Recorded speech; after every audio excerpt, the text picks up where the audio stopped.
everyone. Today is October 22nd. It is a Sunday, 10:47 a.m. Welcome to another episode of Crypto Wars. Today, first, I'd like to give a financial disclaimer. Nothing you hear on this is financial advice. This is brought to you by Cryptic Education, crypticedu.com.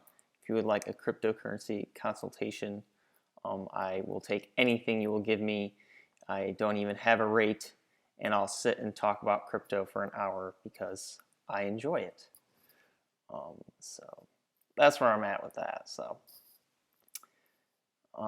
anyways, I want to talk about a couple things today as far as attention economies go, SMTs, Peerplays, and yeah, that's basically it. Graphene, basically it's a graphene themed episode. So graphene blockchain technology proposes fast transactions for basically no cost, okay? And the reason I liked Steem and I liked BitShares and I understood delegated proof of stake and Dan Lammer's kind of original vision, it's just the attention economies, right? And it stemmed from BitShares, but I think the technology has a better use case as a social media platform rather than an exchange, although it is a great use case for an exchange with BitShares. But with the SMT proposes, off of Steem, it proposes it like as a gateway token, okay? And if you really look at Bitcoin and Ethereum, I think that's why they're so large, really. It's because they are like gateway tokens.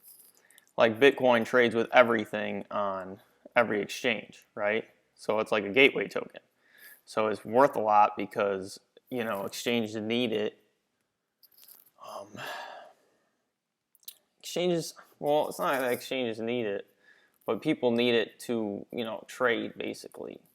So as, people trade it for dollars, the price just keeps going up because it's also running against other currencies, right? So it's just like this influx. And same thing happened to Ethereum with the ICOs.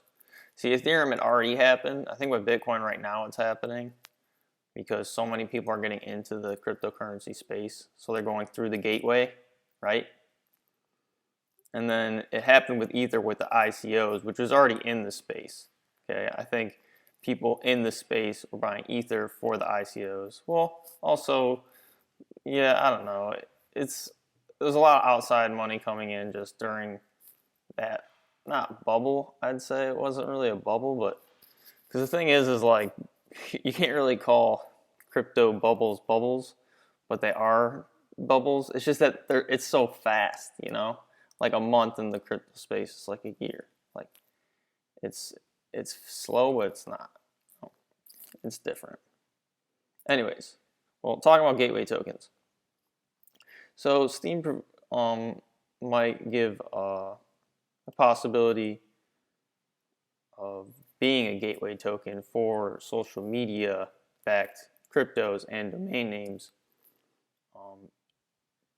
But at the same time, on a contrarian view, like kind of, an unbiased view, I think also Steem could improve its site tremendously just as a project, what it is, But then again, I do agree with the idea of taking the technology and saying, hey, let's start from scratch with our branding, kind of, right?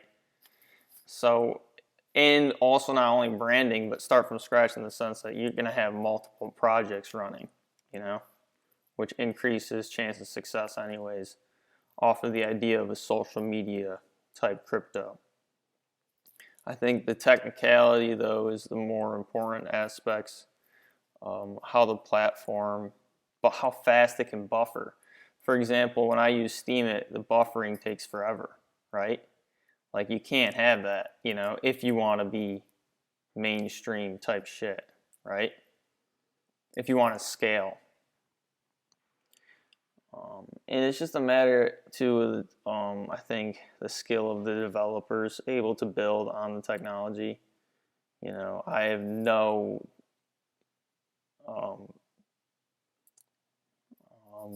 I have no knowledge of coding or any of that shit. So, or computer science or any of that. So, but I don't know. I can just at least I can tell, you know, what the people want type of thing. I don't know. And you know, I'm gonna go into Peerplays too right now actually, because to me, the Steem blockchain is a great blockchain. I think it has a lot of potential, right? I think, but the developers that can build on top of it, I don't know. Like Steem is actually like the first application you really see like real life use cases, you know, outside of store of value, with cryptocurrency, more monetization rewards. But I've seen such a slowdown in the site. It's not that I don't think it's going to pick up, because it needs to pick up with a price increase. Like it's the only thing that's going to help Steem is because the rewards have to be higher. Like if the rewards are higher, people see greater wealth, right? They'll have the incentive to make an account and make content because they want to make money. But right now the payouts are so low, people have the incentive to create accounts, to do those things. And the creating account process is a pain in the neck, you know, like people are constantly bitching about it. And once you get that little friction, right, of people entering in, I think I heard like them actually talk about, Ned talk about that. Um, Once you get that little bit of friction, people don't want it, you know. It's got to be simple. It's got to be easy. But Peerplays is interesting because the fact that it's on graphene, right? It's a betting platform. And you might be thinking to yourself, oh, well, there's a lot of crypto betting platforms coming out right now. But the thing is like Peerplays was here for about a year and a half, and they were here before the crypto rush.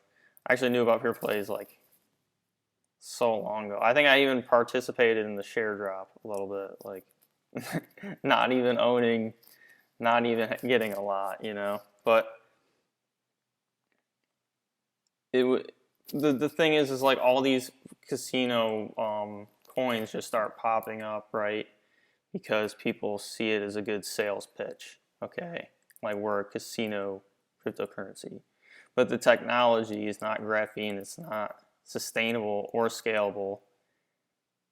It's not going to be 3-second block times, you know. I don't know. I think the team's putting in a lot of work into it. It takes time for these things. You have to be patient because it's like a real life thing, you know. You're developing a huge project. You're talking $1 trillion gaming industry, right? So it's not that the you know, the money isn't in gambling, right? Online casino, the world's first decentralized casino, completely peer-to-peer.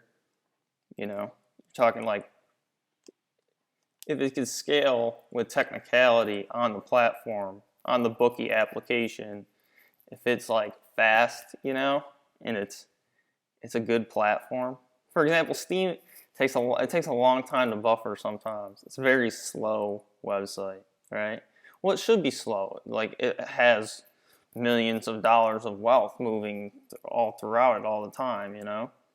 But at the same time, it can't be if it wants to be for the average user.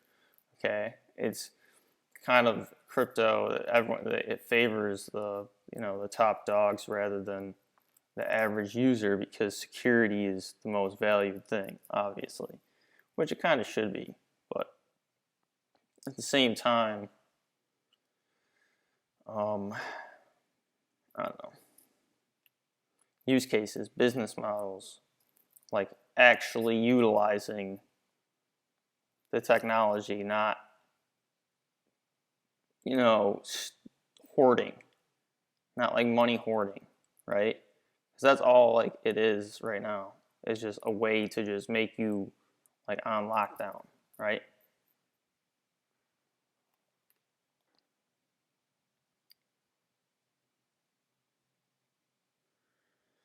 So Yeah, that's all I really got to say today. But into like the fact that it's just not banking, but like if with a casino and decentralizing it, it actually removes the bookie, right? It removes the third party, so you're getting the most fair gaming possible, right? So you're talking about like sports betting it's completely fair and unskewed, no third party, peer to peer, you know, one like I don't know. It'll be interesting to see how it plays out too. I can't really imagine it because I've never seen anything like it, but we'll see how the platform comes out and we'll see how it looks and everything.